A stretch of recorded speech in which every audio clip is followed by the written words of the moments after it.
ओम श्री गुरुवे नमः।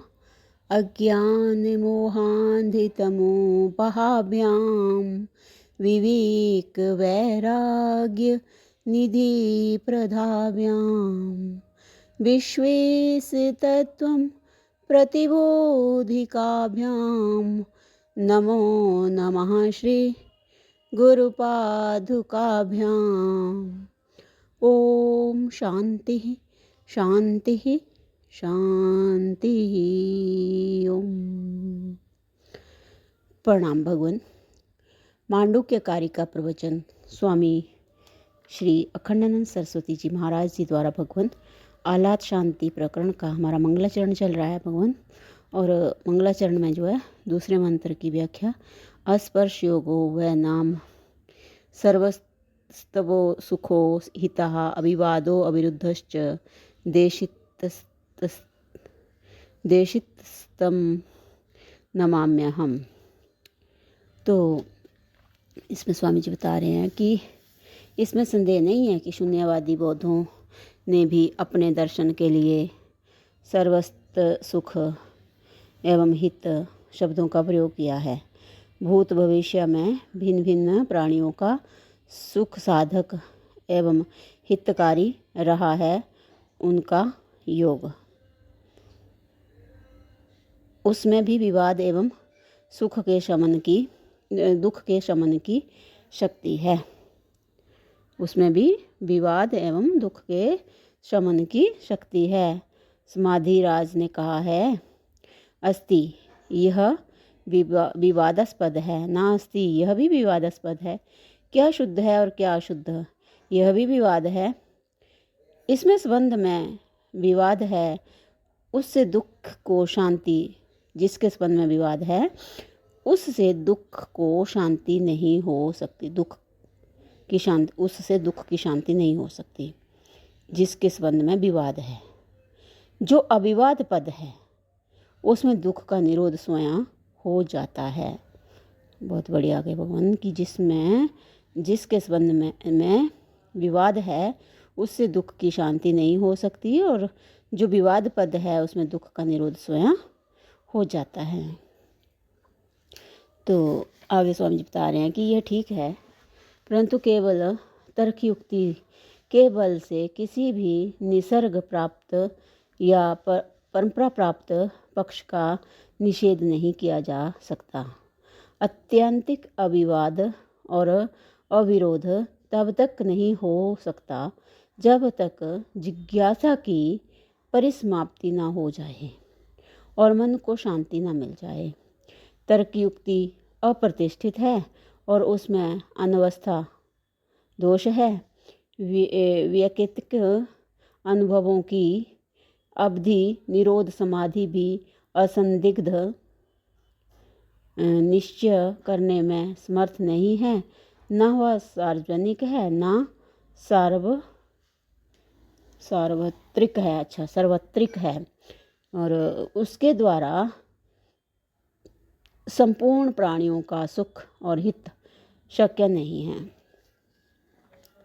औपनिषद अद्वैत दर्शन समाधि काल अंतर्देश अथवा व्यक्तिक अनुभव की अपेक्षा नहीं रखता। यह सभी अवस्थाओं में बाह्य अभ्यंतर देशों में संवेदन के विविध भेदों में अद्वैत है। अतएव यही प्राणी मात्र के लिए सुख एवं हितकारी है।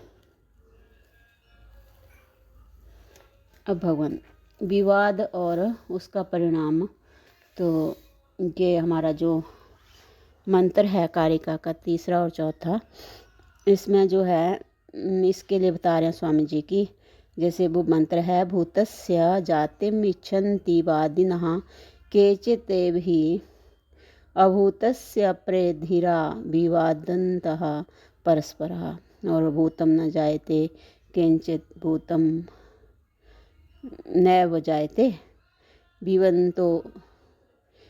विवदन्तो द्वय ह्यम जातिम ख्याप्यांति ते।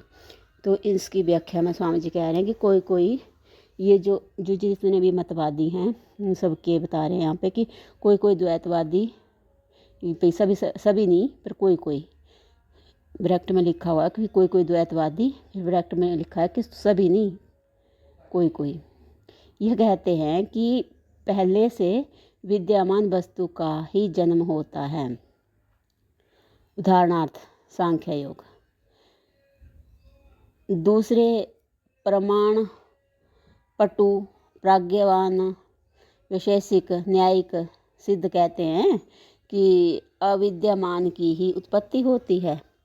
परस्पर एक दूसरे का विरोध करके खंडन मंडन करते हैं और कभी विवाद से मुक्त नहीं हो पाते। एक कहता है कि विद्यमान वस्तु की उत्पत्ति नहीं हो सकती क्योंकि वह तो पहले से ही विद्यमान है, जैसे आत्मा, वह अजन्मा है। दूसरा कहता है अविद्यमान वस्तु की उत्पत्ति नहीं हो सकती क्योंकि वह है ही नहीं, जैसे जो ये खरगोश के सींग, शश विषाण, शशक मतलब खरगोश और विषाण मतलब सींग, तो ऐसे बताया। ठीक, आगे कह रहे हैं कि इस प्रकार वाद विवाद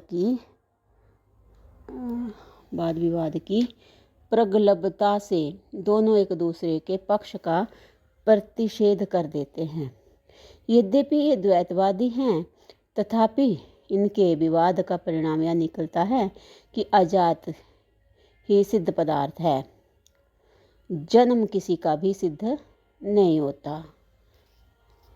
अजाति सिद्ध पदार्थ है, जन्म किसी का भी सिद्ध नहीं होता। इस सत्य कार्यवादी और असत्य कार्यवादी के कलह से श्रुति से अनुगृहित तर्क सदयुक्ति से सिद्ध यह सिद्धांत सिद्ध होता है कि सह वै एष महानज आत्मा, ये बृहद्रण्य श्रुति का है 4:4-25। यह ब्रह्म अभिन्न महान आत्मा अजन्मा है, वही अत्यंत अबाध्य वस्तु है, उसमें परिणमन रूपांतरापत्ति अथवा जन्म नहीं है, उसमें परिणमन रूपांतरापत्ति अथवा जन्म नहीं है।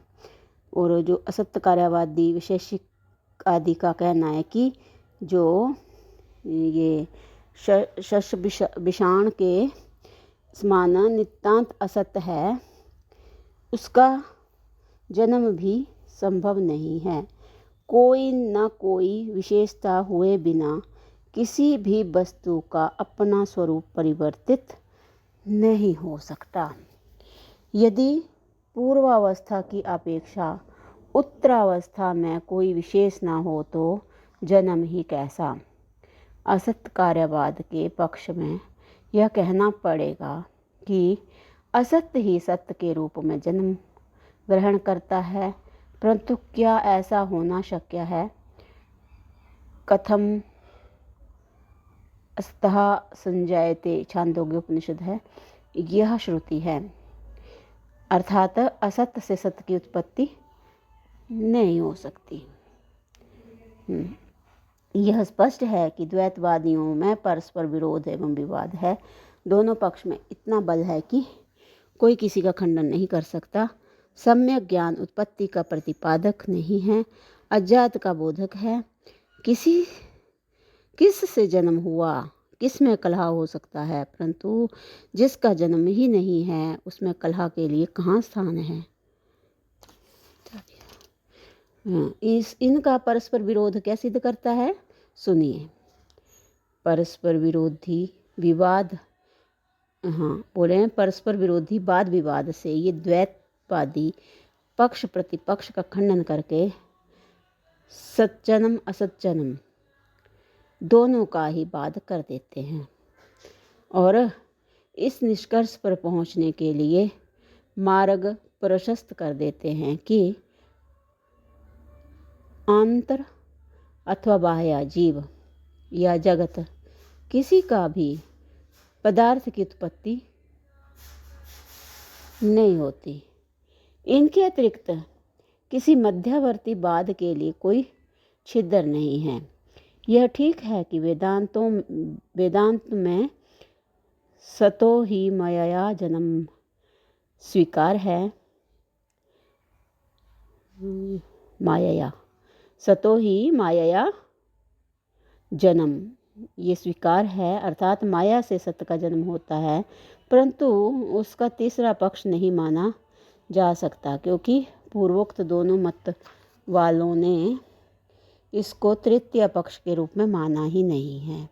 और वेदांत की रीति से माया से जिसका जन्म होता है वह अजन्मा ही रहता है, उसका जन्म होता ही नहीं। प्रत्यमान जन्म की संगति लगाने के लिए माया का आरोप किया जाता है, अतएव अजात सिद्धांत ही निर्दोष है। अब भगवान अगला जो हमारा चलेगा ये 5वां मंत्र कि अजातवाद निर्विवाद क्यों है, तो इसकी जो विस्तृत व्याख्या है भगवान अगले सत्संग से कंटिन्यू करते हैं। प्रणाम भगवान। ओम शांति ही शांति ही शांति ही। ओम।